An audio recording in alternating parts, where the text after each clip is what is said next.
إنسان هذا العصر أهمل روحه ولم يعد في روحه إنسانا. هو تائه متخبط متذبذب متردد ولم يزل حيرانا.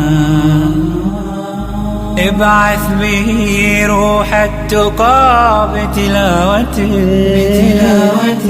تستنهض الأرواح والأبدان.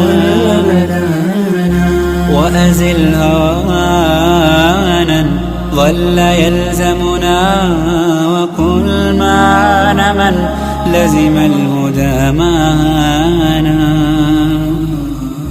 كن كالصحابة في اقتداء المصطفى.